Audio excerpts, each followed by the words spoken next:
Ladies and gentlemen, boys and girls, children of all ages, welcome to Sox on Tap.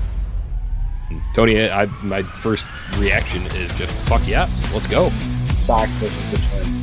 That's where it all starts. It all starts taking care of business in-house in the Central Division. That's right, I'm a meatball. You got to bring that top button swag, baby. It is always great to beat the Cubs. And I'm a homer, so I always say they're gonna. Dallas Keuchel Lansing got some beards that you should be afraid of. What everybody said when he gets out there, it's me versus the other guy, and I'm going to beat him. So I just love that mentality. It's cool and fucking tough. Steve, would you say that Tony is mad online? I would definitely say that. The White Sox winner.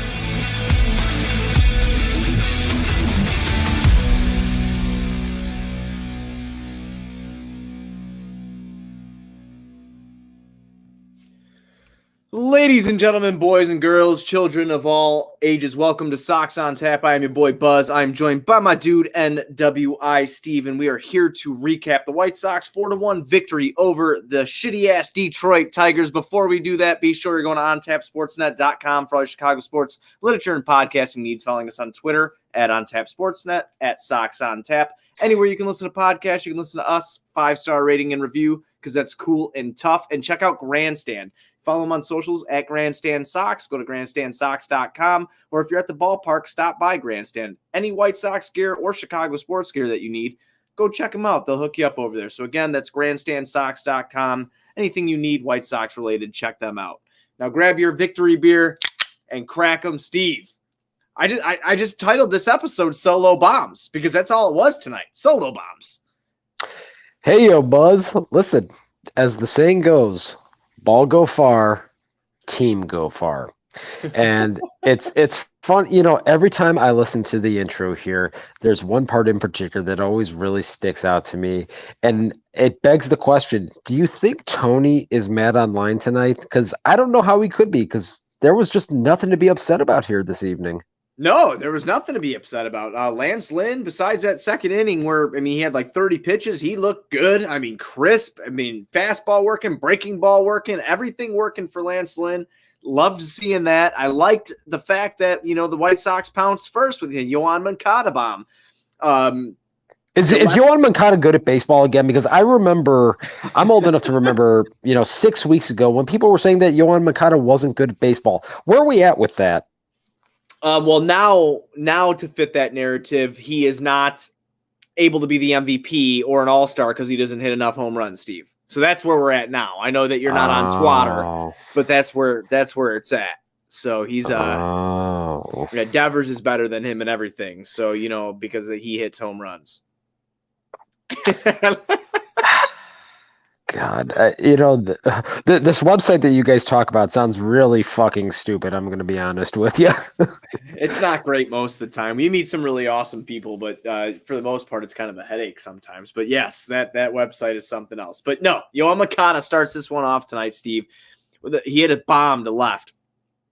I don't know how far it went. I wish I had that in front of me. I don't know if you have that in front of you or not. But again, that was in the first inning there. There's 2 outs. Moncada comes up, hits a solo shot that gets the Sox on the board right away. 1-0, Steve. Moncada has just been on a tear as of late. I think he's on another 6-7 game hitting streak. I think he's on or something like that right now.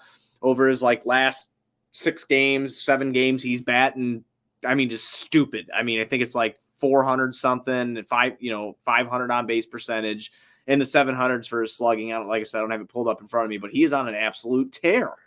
He really is, and that home run that he hit in the first inning was really, I think, emblematic of what we have seen from him during this hot stretch over the last 6 weeks, getting a pitch out on the outer third of the plate, going with it and driving the ball with authority. And like you said, look, he hasn't been hitting the home runs, but he's starting to mix in some more doubles in there. And this is a guy that I think since April 18th, he has the highest on base percentage in all of Major League Baseball. I didn't major in math at Purdue University here, but something tells me that that's good when you're first in something. I didn't go to college, but I do also believe that is good. Well, you saved a lot of money then. But yeah, he has just been hitting the ball. And do you follow? Oh, you don't. God damn it. God damn it. The barrel account. You know what I'm talking about before you left? You know what I'm talking about? I do. Yes. Yeah. He's always on there. He's hitting the shit out of the ball constantly. He's always on there. He's just his approach. I mean, he's just getting more comfortable at the plate, and look what he's doing with it. He's hitting for average. He's getting on base with his patience, and he's driving in runs. And he's like, now he's going to start hitting for power. It was just a matter of time before that started to happen. People were saying like, oh, he's only going to go for like 14 to 16 home runs. I still believe he can get to 20, 25. I still believe that. Yeah, no, and I agree. And I know Steven Stone, the White Sox venerable play-by-play, color analyst, certainly agrees with that assessment as well. And I think as the weather warms up here, obviously we all know the ballpark at 35th and Shields turns into a bit of a launching pad at this time of the year. And just with the enhanced approach that we've really seen from him, getting counts deep and getting himself into hitters' counts, I really think we're going to start to see him drive the ball with more authority here once, obviously the weather here heating up. And I really think that the best from Yoan Moncada is yet to come here during the 2021 season. Oh, absolutely. I think he's just going to keep getting better. I think that he's going to be an all-star, and I really think his name's going to be in that MVP hat. So then we're going to go into the second inning here, Steve. And Jake Lamb. Excuse me. I believe it's pronounced Rake Lamb. My apologies. Rake and Jake Lamb. It sounds like a bad WWF superstar in the early 90s who brings a rake out to the ring with him. Cool. He could tag with Duke the Dumpster Drozy. Yeah, no shit. God, so he hits a ball and he fucking tattoos a one to right field, 412 feet. I got the Moncada one, Steve. It was 358 feet for Moncada, 412 feet for Jake Lamb. So I want to throw out credit to, I'm going to butcher the last name, but Jim Margulis. I'm pretty sure I got that right. Jim Margulis is from Sox Machine, and he wrote a really good piece on Jake Lamb's approach and how he has changed his approach. Now, he was doing a higher leg kick. Now it's more so of a toe tap. He's showing some patience, but he's now connecting more than he was in April. His stats in April were fucking trash, okay? And then in May, he started picking it up a little bit, but he also had his struggles in the beginning of May, but when he started doing this toe tap shit, it kind of changed it all around. So shout out to Jim Margulis for seeing this, writing a good article. You can find that article on soxmachine.com. It was a very good article to read. But Jake Lamb comes out, man, and he is making a case for himself. And I know it. I'm not going to give all the details away, our dirty little secrets from our group chat that we have. I'm not going to do all that. But Jake Lamb is making a case here, Steve. He's making a case. He keeps putting the bat on the ball like this. You're absolutely right. And look, when you're a team that is in a spot where you lose 3 of your 4 best outfielders to start the season, or not necessarily to start the season, but within the first 6 weeks of the season, and 2 of those guys are going to miss 4 months apiece. Adam Engel hasn't played a game yet. You need guys to contribute that you weren't necessarily counting on. And I know that the bench coming into the season was much maligned, and the depth of the White Sox was called into question. The fact of the matter is you need guys to step up and be positive contributors. We're seeing positive contribution from Rake Lamb to this point here. And you mentioned some of the mechanical adjustments here, and maybe that's something that he and Frank Menachino took a look at some video and looked at some data here and realized, hey, we maybe need to tweak something a little bit here. And people forget Jake Lamb was a good player for parts of he was an all-star in 2017, right. Steve. Right, exactly. So this isn't a guy that's some kind of absolute bomb off the scrap heap here. This is a guy that has had success at the major league level, and sometimes you just need to change the scenery. You need a different voice in your ear, and you need to make a minor little tweak here and there.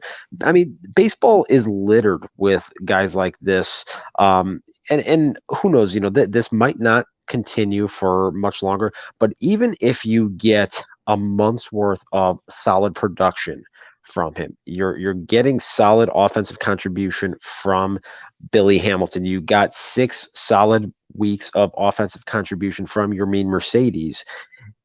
Even if these things don't continue, that's the type of thing that you need to see happen here when you have all-star type contributors like Luis Robert, like Eloy Jimenez go down for sustained periods of time. You need guys to step in and really rise to the occasion that you weren't necessarily counting on. And they're getting that to this point, and that's why they have been able to weather the storm of those pivotal injuries to this juncture. No, yeah, you're absolutely right. You're absolutely right on that. I guess my whole thing with Lamb is because we had gone back and forth on a pod where I can't remember. I think we did agree. We usually kind of have the same mindset on some things besides Yasiel Puig, of course, but which I've kind of changed my opinion on that now since he tried to fight everybody in Mexico in the league. I don't know if you saw that, but he did. If you didn't, I'll send it to you. Yeah, I'm gonna need to see that. Yeah, I'll get it to you. I'll get it to you after the show.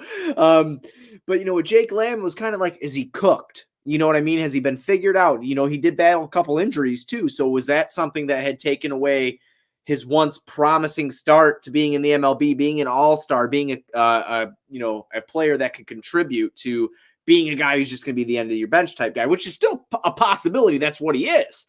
But like you said, it's super important to be getting these contributions from him right now when you don't have Eloy, when you don't have Andrew Vaughn because of COVID protocols, and you don't have Luis Robert. It's awesome to get that kind of contribution out of somebody like him. And he has really heated up lately. I mean, in May, he had a good month. He raised his batting average to like 271 or some shit like that. I mean, I know a lot of people don't go to the batting average, but hey, when you're in the fucking below 200, sometimes that's nice to see because it means you are at least putting the bat on the ball. And he's been... Yasmani Grandal would like a word with you. Hey, I got no problems with Yasmani Grandal. We'll talk about him. We'll talk about him later. Yeah, absolutely. So anyway, we'll move on from Rake Lamb. Then we'll get into the top of the fifth, Steve. That is the next time we really see anything scoring wise. And that's going to be from Castro, and he's going to hit a homer to right field off of Lance Lynn. That was the only run that Detroit was able to score. Once again, Lance Lynn comes out and is fucking dominant. I mean, got himself into a little bit of tiny trouble there, Steve, and he turned it around, in that second inning, even in the first inning, I think he let up a hit and it was like the third time all year he's let up a hit in the first inning. So this was the only time he got tattooed. No problems. Sox were able to rebound off of it. The next scoring after that comes off of who we were just talking about, Yasmani Grandal. Absolute moonshot to right field, 457 feet in the bottom of the seventh, bottom of the eighth, TA. Breaks out of his slump, first home run since May 13th. That went right to center field at 414 feet. So that'll recap your scoring off there, man. Yeah, a couple things there, Buzz. First, do you think that our boy Johnny Nani has recovered from watching that sexy as hell Yasmani Grandal bat drop in person? Because I'm not sure that he has. I think he's going to ride all the way back down to the south suburbs here just with the biggest shit-eating grin on his face after getting to witness that in person, because that thing was a bomb. And that bat drop was just sex, baby. I mean, he's gonna have a hard time if he Ubered because he's pitching a tent real bad right now. Oh, baby, is he ever. As far as Lance Lynn goes, look, he obviously, you mentioned in there that he did have that rocky second inning where his command just got a little bit away from him. Issued a couple of walks in there and was able to pitch himself out of a bases loaded jam. Really, that was the only issue that he ran into this evening, aside from that home run to Harold Castro there in the fifth inning. Overall, Lance Lynn, aside from that, was just doing what he does, just taking the ball, going right at guys, saying, here it comes, motherfucker. You ain't going to hit it. I don't care. And you know what? The Detroit Tigers, that's a bum-ass team. That's the type of mentality that I want to see out of a starting pitcher right there. Go right at those sons of bitches and say, you can't do a damn thing with this. I don't care who you are. You know what? I'm going to beat you. That's it. And this is, again, I'm a big fan of pitchers with that kind of mindset. And that's why I love watching Lance Lynn pitch. And, Lance Lynn being a guy this team coming off of consecutive losses in Cleveland. I love having Lance Lynn in that spot because he says, get on my back, boys. I'm going to be the stopper today. We're getting on a winning streak. Let's go. I mean, he's just a guy that embodies South Side mentality. And, just, or at least White Sox fan mentality. You know, you could be from wherever you want to be from and still be a Sox fan, no doubt. But he just embodies that, because it's like the other day when, his last start, when he got that strikeout, he's walking off the mound. He goes, "Man, motherfuck that slap dick," or some shit. He's screaming, I mean, it's fantastic shit, because I would probably be doing the same shit, like just talking the same way.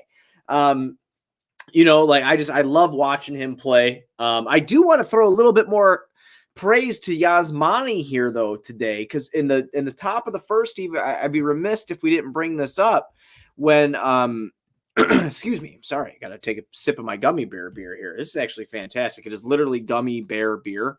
I don't know what the hell it's called, but it was in my fridge, and I don't know if it's old or not, but it's very good, Steve. So I want to say it was the top of the first. I could be wrong. No, I'm not. Candelario struck out swinging, and then Yasmani gunned down Grossman at second. And it seemed like it jammed Tim's wrist for a minute, but he was all right. Obviously, he's all right. Maybe just kind of surprised him a little bit or something like that. But I wanted to give credit there, because Grossman's quick. I know he got a bad jump on that, but Grandal gunned his ass down. So that was a big key part for me. I know that really wouldn't have changed much if he got there, but still, in all, like, good play. You never know, though, because you get in a situation there where you get that leadoff runner on base right there, and then if he's able to steal second base successfully, and then you got a runner at second base there and no outs or one out, I mean, that could theoretically change the complexion of an inning. And you're coming off of 2 consecutive losses in Cleveland, and then if all of a sudden you fall down 1-0 in the top of the first inning against a dog ass team like that, sometimes that shit can snowball a little bit. So it was good to see Yaz, like you mentioned there, just kind of nip that in the bud right there, gun down Robbie Grossman, and then kind of square things off, and then allow Lance Lynn to get out of that inning scoreless right there. So that's definitely a pivotal play right there, and something that probably isn't going to be talked about a lot. I think the highlights and the things that are going to be talked about more so on the highlight shows are going to be the 4 solo home runs, but that's absolutely a pivotal moment in the game right there.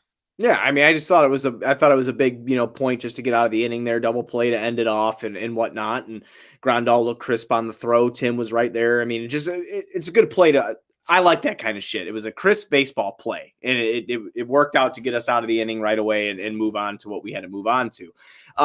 Just to go through Lynn's stat line real quick, I didn't read it off yet, but he went 6 innings, 4 hits, 1 run. It was earned. He walked 2, struck out 6, and it was that long ball to Castro that was let up.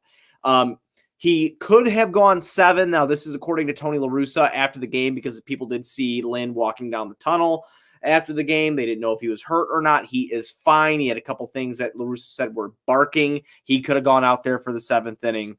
No issue, no bueno. It's all good. We're fine. Aaron Bummer comes on in relief of Lance Lynn. He lets up 1 hit, but he has 2 awesome strikeouts. Absolutely fantastic shit from Bummer. Evan Marshall comes in.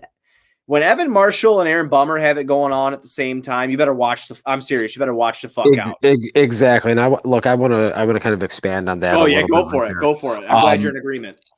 That is absolutely how this team drew things up during spring training. It was get 18 solid outs from your starting pitcher and then turn it over to Evan Marshall, Aaron Bummer, and the rest of this bullpen to kind of bridge that gap over to Liam Hendricks. This was executed perfectly today here.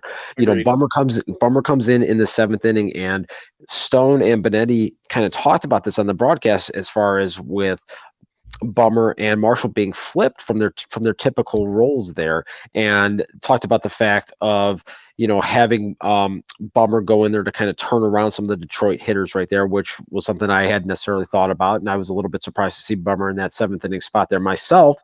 But then after thinking about that and hearing the rationale behind it, I'm like, okay, that makes sense, and it's good to see Tony making the right decision there from that perspective, utilizing the data, utilizing the information that is being presented to him, and adjusting his approach and his strategy accordingly. And then Aaron Bummer went out there and really did a nice job of executing. He did give up the one hit, but I mean, that was a little, number off the end of the bat that there simply was nothing you could do on that play. So overall, it was a pretty crisp inning from him. And Evan Marshall had a really nice breaking ball tonight. And that's the thing that has really kind of plagued Yes, him he did. here here in the early phases of this season, is he just has not had that sharp command of the breaking ball, and more so, he hasn't had the tilt on that pitch for a good portion of the season to be able to put hitters away when he's gotten ahead of them. He had that tonight, and he made Miguel Cabrera, a future Hall of Famer, look like he had never stepped in a major league batter's box before.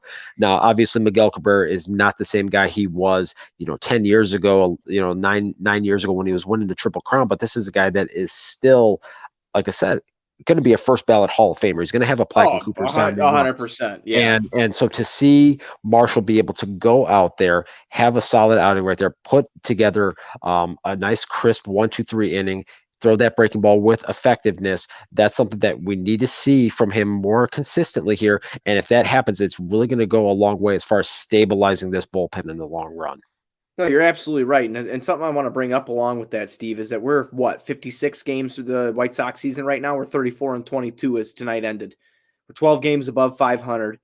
And you and I could both sit here and say that we haven't even had the best out of our bullpen yet as well. Exactly. That's I think the funny thing about this is I thought the bullpen was going to be probably the strongest area from the get-go, right? Yeah. And everybody knows I was championing this bullpen, and to this point, they've really probably been the weakest link overall here through the 56 games. So if you get that thing going, the rest of the American League might need to watch out a little bit. Oh, absolutely. I mean, if you see them start coming on in the bullpen, and they have kind of been. We've been talking more and more on these recap shows about how the bullpen has looked good compared. If you go back in the early episodes of Sox on Tap for 2021 season, we're like, oh, shit. Still got the faith, but it don't look right. Something's wrong. And as we've gone on over, I would say, last 2 weeks, ever since the Yankees series got our ass whipped, they've looked a lot different. Even in the Yankees series, they weren't that bad. It's not like the Yankees fucking crushed us by any means. That's where we had the one game we got our ass whipped, but other than that, they've been very good. So if they start coming on now, and in our Sunday Fun Day that'll be coming up soon, I'm not sure if it's going to be this Sunday or the next when we all get together, but we start talking about trade deadline opportunities here. And if the Sox make some moves to bolster up the lineup a little bit, the batting order a little bit, watch the fuck out, man. This team is dangerous now without even adding anything. Once you get Eloy and Luis Robert back, it's going to be fucking even more deadly than it is now. We're 12 games above 500. I mean, it's absolutely amazing, so just wanted to kind of throw that little tidbit. Last thing for this game, Steve, unless you have anything else to touch on, is Moncada strikeout in the bottom of the 8th inning. Adam Eaton was mad because he struck out, but he strikes out all the fucking time. So you missed me with that shit right now. I really wanted to see Gavin Sheets because I was excited about him coming up, and we'll probably see him tomorrow and probably Saturday too, from what I'm hearing. But Moncada strikes out, super low pitch, kind of bullshit. Lucas Giolito gets kicked out. What?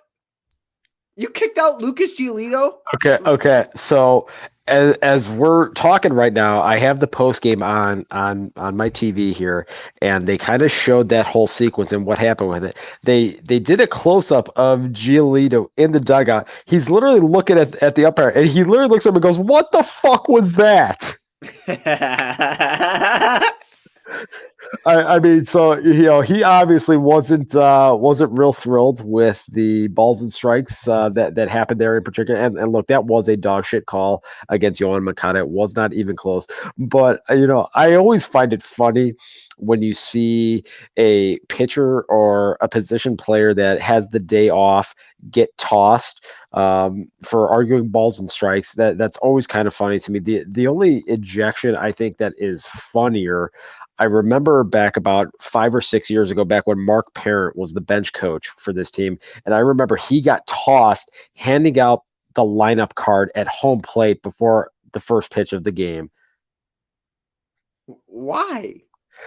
I don't remember what the hell the backstory on it was, but I think if I recall, there was something that happened the night before, Oh, okay. and Some he was carryover, huh? yeah, it was a carryover effect, and he got out there and he took the lineup card out to home plate, and he was giving the home plate umpire an earful and got rung while handing out the lineup card. It's pretty fucking hilarious. I mean that's just great. But I mean, like I said, that's the only circumstance I can think of that is more entertaining than a starting pitcher who's not involved in the game getting rung. Well, you know what cracks me up too about this whole thing is like you get your hot takes, and you know where you could find them. You get your hot takes and shit online. Twins fan Ken? No, our own, some of our own, our White Sox fans yelling because Tony La Russa didn't have fucking Lucas Giolito's back when he got kicked out. And I'm like, are you kidding me? I'm like, you see what time it is, motherfucker? It's 9:40. He's 76 years old. He wants to go to sleep. What do you mean? You want him to start yelling? I'm 29. I can't yell right now. I'm 37 and I wanted to go to sleep. No shit. Like, what are you talking about? Like, leave this man alone. He gets up in the morning, okay, probably 4 fucking 5, reads the newspaper, maybe does whatever, his little fucking walk around his little fucking home that he lives in, whatever, and then that's it. He's tired. Why does he need to be yelling? Lucas got kicked out. It's 4-1. People are buzzing because we hit 4 fucking home runs. We're about to win the goddamn game. You got Liam Hendricks who's in there, who's been nails, the reliever of the month. For May for the American League, absolute fucking nails. If I'm Tony La Russa, I'm not yelling either. I don't give a fuck. Okay, he just got kicked out, whatever. People were legitimately mad that La Russa didn't do anything? Yeah, they didn't have Giolito's back. Yeah, there's quite a few of them. Okay, all right. Can I have the floor here for a minute to go on a little bit of a rant? My friend, take the floor. Okay. Folks, I got some things to say about Tony La Russa. And a lot of the conversation that has circled around him here throughout the course of this 2021 season. Let me be crystal clear here, and I've been very consistent on this. I think Tony La Russa is a penis as a human being. I believed that before he was hired. I believe that going back to his time with the St. Louis Cardinals, he is an absolute penis. With that being said, has he made some tactical errors and has he made some decisions this season that I have not agreed with personally? 100%. And he's going to make other decisions this year. I'm sure he's going to have another game where he bunts 2 or 3 times in the game, and I'm going to be enraged by it, and I'm going to call it out. I'm going to continue to do that. But the need to constantly just lambast the guy for every little minor thing that happens that offends your sensibilities in some regards, it just is so tired and played out at this point here. Let's be real about this here, okay?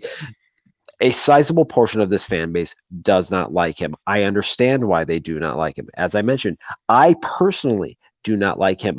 But if you're going to call him out for something worthwhile. Getting your panties in a bunch because he didn't have Lucas Giolito's back for Giolito asking the umpire what the fuck he's doing on a terrible 3rd strike call in the bottom of the 8th inning of a 4-1 win is not worthwhile. Okay, right. Yep. Have some goddamn perspective on this shit and save the outrage for something that actually matters. Yeah, it's just funny to see all that, like people got all upset, and he does have a little quote here. Tony La Russa on the ejected Lucas Giolito, he was having some fun, but you can't have it at the expense of the umpires. He's a special individual, and I understand he was trying to have a little fun, but umpires, they're very careful about listening to complaints. So that's what La Russa said. I'm fine with it, whatever. Okay, let's move on to tomorrow, and let's get a fucking win. That's a very vanilla statement right there. Right. I mean, it's basically like the statement of the parent that doesn't give a fuck that you got in trouble at school, and it's just like, okay, here's a blanket cover. They're sensitive about it. He's a special guy. It is what it is, and we're back tomorrow. I mean, it's literally like when you get a detention or you get an in-school suspension. Not that I had any of those growing up or anything like that I would know. And your parent comes to pick you up and. You ask and they ask you what you did, and then you tell them, and they literally go, "You got in trouble for that?" Yeah. Seriously. Yeah. So then they come to pick you up, and they put on a show, and they make it look like they're upset or disappointed. You're so grounded. Right. They'll put on that show in front of the teacher or in front of the administrator, when literally the minute you get in the car, and this happened a couple of times with my dad, he goes, "You fucking got in trouble for that? Are you shitting me?" Right. Oh my God. So a part of me kind of like, because I don't like, like I told you in the past, I do not hate Tony La Russa or whatever. I don't know him as a person. Doesn't seem like that great of a dude. But he's my manager and I want to win. And I'm not going to criticize every little move that he fucking makes. I will criticize when he makes stupid comments like you and I did on that show that we had. I will criticize that. But in this case, this is such like a non-issue where what I really wish he would do right now to rile people up is be like, yeah, we're skipping his start on Saturday because he got ejected from the game. Then you'd see a lot of people get really fucking pissed off. Like, I just wish he'd kind of like troll troll the motherfuckers. But is what it is, that's just a little fun tidbit there. Like we said, Liam Hendricks came in there in the top of the ninth, fucking nails again, 2 strikeouts. Looked really good. Of course, I mean, he's just been looking good, no matter what. That's an absolute psychopath out there at the mound, and I just love it, dude. Him and Lance Lynn in the same day have to give opposing batters the shits. How can you honestly not love Lance Lynn and just it'd go back inside me if I had to fucking face both of them. I'm not even kidding. I'd fucking turn back into a prepubescent like little kid. There's no fucking way. As a grown man, I'd want to be up there standing with a bat in my hand, knowing that I just had to go through 2-3 fucking rounds of Lance Lynn and then have to see Liam Hendricks in a close game. I'd be like, this is fucked. I'm going to fake an injury. I'm going to go lie down over there. It doesn't sound that enjoyable, if I'm being honest with you. No, fuck no. I mean, and then you're gonna strike out on a fastball, and then they're just gonna scream at the top of their lungs at you and just make you feel even more embarrassed. They're gonna fucking scream at the top of the lungs. One of them's gonna call you a slap dick, and you're gonna feel really shitty about yourself on your way back to the fucking dugout. In his defense, though, if he did strike me out, that would be appropriate. Yeah, for sure, absolutely. So that's all I got for this one. So we'll move into tomorrow's game, Steve. It's another 7:10 start here. You will be in attendance for this one.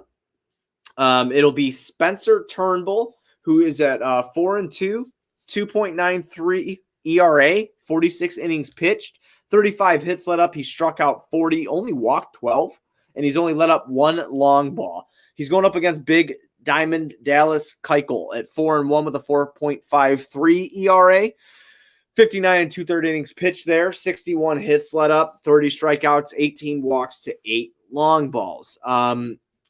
If there is a team to lower that ERA for Dallas Keuchel, it is the Dallas Tigers, the Detroit Tigers. Keuchel's been hit or miss a lot. He had finally gotten that ERA under 4, and then his last start, I don't think it went, as planned. So hopefully he can come out tomorrow. He should have, the infield should be in. I mean, they had Tuesday. What's today, Steve? Thursday? They had Wednesday off due to the rain. So everybody should be pretty fresh. So he should have his full infield in there, because he's a ground ball pitcher for the most part. I mean, and hopefully he can lower that ERA and help get the White Sox a win here. Just go out there, pound the strike zone, tap those little slap dicks Detroit Tigers that they have there, because that's what they are. They're nothing but a bunch of little slap dicks. All right, so don't dick around. Pound the strike zone, go at them, and then Spencer Turnbull, you're a lefty. I don't care that you threw a no-hitter against the Seattle Mariners. Just about everybody throws a no-hitter against the Seattle Mariners at some point during the course of a season. So you know what? I don't care. You're a lefty. You're fresh meat. You're next. Let's go. I'll fucking take it. I'll fucking take it for sure. I just I want the Sox to come out and just keep that same energy they had tonight. Put the bat on the ball. Let's win these games that we should win. I'd really like to see this team at the end of this, Steve. I'd really like to see this team 15 games above 500. Step on their throats. You win a division by beating up on the little sisters of the poor, and that's what the Detroit Tigers are. All right? For far too long, We were the whipping boys for this team from that hellhole city. The tables have turned. Go out there, punish them, embarrass them right from Jump Street tomorrow. Just like tonight, go out there, get a lead early. You know they can't play with you. You're on your home field. Go out there, take care of business. Slap dick and pud whackers, man. Make him go stand in the corner. I'm totally with you on that. I'm totally got a little violent. I like it. Oh, I want to fucking get this win, man. I want to be 15 games above 500. I'll be in attendance Saturday. I'm all hyped up and shit like that. So let's make it happen. Picks to click tomorrow, Steve. Who you got? All right, so let's see. We got a lefty on the mound. You know what? Turnbull's actually a righty, Steve. Oh yeah. No, you're right. You're right. I'm thinking ahead to Tarek Skubal later on in the series here. No, you're good. You're good. I'm gonna go a little bit off script here. Speaking of little slap dicks, I'm gonna take Nicky Slaps tomorrow. You calling them slap dicks for the last fucking 35 minutes we've been doing the show. You get Nick Madrigal called a slap dick, but he's my pick to click. If he's my slap dick. All right, I got you on that. I'm going Tim Anderson tomorrow. I haven't chosen him in a while. Hit that dinger, hyped him up a little bit today. I'm taking TA tomorrow. He's my pick to click. You got anything else, man, before we ride out here into the sunset? All I have left to say, 2 glorious words. Detroit sucks.